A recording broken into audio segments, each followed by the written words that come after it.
Mike and Tom are registered with Stewart Partners Global Advisory LLC. Common Sense Finance with Mike Wiginton and Tom Farrell of HL Wiginton Capital Management, an independent investment and financial planning firm in downtown Jasper. Mike is a chartered financial analyst charter holder, and Tom is a certified financial planner professional. They are here to discuss and give their thoughts on current financial and economic matters. Now, with Common Sense Finance, here are Mike and Tom. Hello everybody and welcome back to another edition of Common Sense Finance. I'm Mike, this is Tom. Today we're going to be talking about annuities. This is a question that comes up quite often. We see annuities in lots of different types of accounts, some okay, some not okay, complicated, very complicated insurance contract.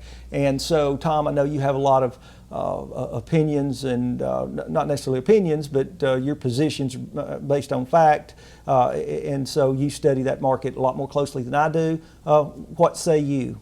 Well, I try to keep on top of what's going on in not just the annuity, but all things. But annuities are something that are sold a lot. If you are a retiree or you're in that age range where you're getting close to retirement, pretty good chance you've been approached to put some money in an annuity if you don't already own one. So I like to stay on top of what are the latest trends, what kind of annuities, how are they working, things like that. So I'm not here to advocate for or against should you look at putting money in an annuity. I just want to put some good information out there. Hopefully it'll help some folks out. Now there are three basic types of annuities. Now there's all different kinds of subsets under those, but the three basic types are fixed annuities, immediate annuities, and variable annuities. So I'm just going to go over real quickly those three different types. Now, fixed annuity, there's two kinds of fixed annuities. There is a what we call straight fixed annuity, where it's a term and rate Competes deal. with a CD. They were put in place, to kind of be a competition for CD. Typically, they're 5 years. You can find some that are a little bit shorter, and there are a lot that'll lock you up for 6, 7, 8, even 10 years. Obviously, the longer the penalty, the surrender charge schedule, the little bit higher the interest rate is going to be. So it works a lot like bonds in that regard. Right. You're going to pay a penalty if you try to get out early. I think most people that have talked to anybody about annuities are familiar with this. Right. Now, the other type of annuity is a fixed index annuity, the other type of fixed annuity. And these have become a lot more popular in the last few years. I see them a lot and hear a lot about them. You hear a lot about these. A lot of our clients have been approached to put money in these. They're typically going to have a longer hold period, so there's going to be a period of years where you're going to have to pay a penalty to get your money out, 10, even as long as 15 years. So if you put your money in there and you decide, hey, 3 or 4 or 5 years later you want to get your money out, you're going to pay a pretty hefty penalty to do that. Also, a lot of fixed indexed annuities have fees that are associated with them. So if you buy this, you're going to pay X amount in fees every year. So it's not everything that you earn in that thing's not coming directly back to your account. You're going to have to pay some fees there. So be aware of that. But basically, the way a fixed index annuity works, it's going to be pegged typically to the S&P 500 index. So it's going to track that, even though you're not invested directly in the index. It tracks that. So if the index goes up a certain amount, you get a certain amount credited to your account. These things get pretty complicated in a hurry. They get very complicated. And one of the things you have to look out for is all fixed index annuities have a cap on them, on how much you can earn each year. Right now, there's a couple, anywhere from 4 to 4.5% is your typical cap on these. So if the S&P 500 goes up 20%, you're not getting 20%. You're just going to get 4%. Gotcha. And what a lot of people don't realize is after your initial 5-year period, if you stay in this thing, your cap, there's a good chance your cap's going to go down. So just keep that in mind when you're looking at these products. Not that they're evil or anything like that. You just need to be aware because there's a lot of gotchas sometimes. And even these fixed index annuities now offer guaranteed income benefits, things like that, where the client may hear, I get a 6%. I'm earning 6% on this thing. Right. I hear that a lot. You hear that a lot. I do too. Well, you're not really earning 6%.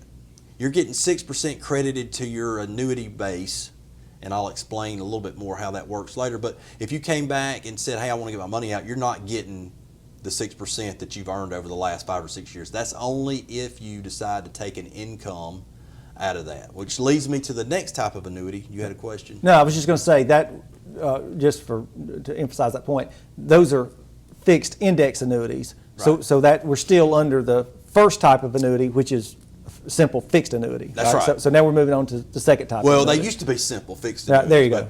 But, the next type of annuity is immediate annuity. So basically, you're taking money, you're giving it to the insurance company and telling them, I want you to send me a check every month for the rest of my life.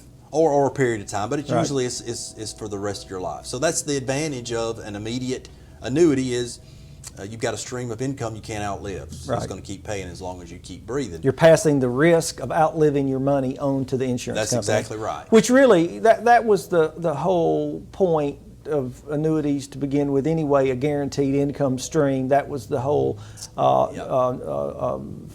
benefit, the attractive element to a retiree, I guess, in that case. So yeah, and in the last 20, 25 years, all these different bells and whistles Right. have been put on these things. So that's what's made them so complicated. But an immediate annuity, while it gives you that guaranteed income stream, you no longer have that pool of money that you gave the insurance company. So if you decided in 3, 4, 5 years, hey, I need to get some extra money this year, you can't go back and. So you're telling me I lose control of my principal? You lose control of the principal. Okay. The last type of annuity is a variable annuity. So you've got an annuity, so you've got an insurance product, and inside that insurance product you have sub-accounts or mutual funds that you can use to invest in the market directly or indirectly. Those products, one of the complaints you hear about those is they're very expensive to own. And a lot of times they are sold with some kind of a withdrawal benefit or a lifetime income benefit. And if you do purchase one of those, keep in mind you're going to be paying north of 3% a year in expenses on that product. While it does offer you some lifetime... That's typical. Those are typical fees. I mean, there may be some that are higher, some that are lower. That's right. Yeah. I mean, you can. There's some low cost providers that you can get under that, and there's some that are more expensive that have more rich benefits. Mm-hmm.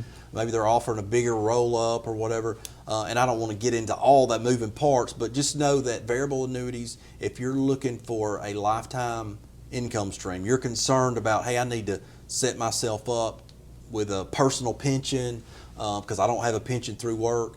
And I've had people tell me that before. Right, and a variable annuity may not be the best way to do that. They're not the best investment vehicles. If you're just looking for an investment vehicle, they're not a good investment vehicle because of the fees, and you're limited on your investment options. So some people buy these things maybe for the wrong reasons. So hopefully this is some information that will help them avoid making those mistakes. Well, and I'll appreciate what you said earlier about the fact that we're not advocating for or against. That's not the point. I mean, look, we're insurance licensed, so we can and do advise and some clients from time to time on annuities. So the point is, and I think people probably get that very quickly from this conversation, is that because they may be asking, now what did he say? I'm not sure what he's talking about. And that's kind of the point. They're very complicated insurance contracts for people that work in the industry even. So we just think that you ought to know what you're doing, what you're getting into, because once you've pulled the trigger on that and you say, well, I need such and such, well, you can't do that. Or if you do, in fact, go that route, it's going to cost you a lot of money. You say, well, I didn't know that. Well, it's too late then. So, getting the information, knowing what's going on the front end, that is what we advocate. So thanks for tuning in, and we'll see you again next time.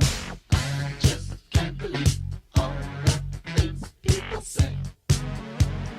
Controversy. Am I black or white? Am I straight or gay? Controversy.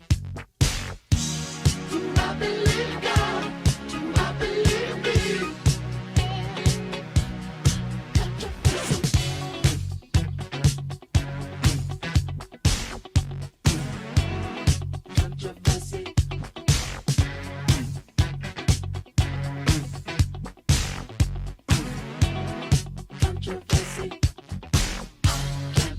understand human curiosity.